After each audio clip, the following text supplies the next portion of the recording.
안전관리 소홀로 하청업체 노동자가 숨져도 원청업체에 대한 처벌은 평균적으로 벌금 400만 원 정도가 전부입니다.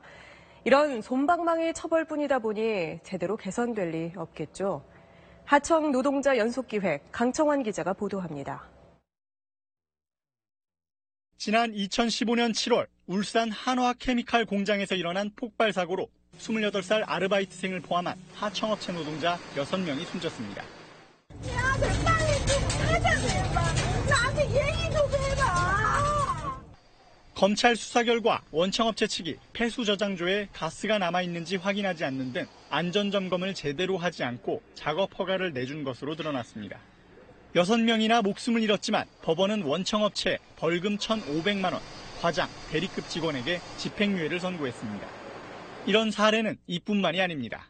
하청 노동자가 숨지는 사고가 난 경우 원청업체 대표에겐 대부분 무죄가 선고됐고 나머지도 집행유예나 벌금형에 그쳤습니다. 산업안전보건법상 중대재해로 사망사고를 내면 7년 이하의 징역이나 1억 원 이하의 벌금형에 처합니다. 그러나 지난 10년간 재판에 넘겨진 산업재해 사건 3만 3천여 건 가운데 구속된 사례는 단 9건에 불과했고 95%는 벌금형에 그쳤습니다. 지난 2016년 발생한 산업재해 사망사고 평균 벌금액은 불과 432만 원. 이런 솜방망이 처벌 때문에 안전사고가 반복된다는 지적이 나옵니다.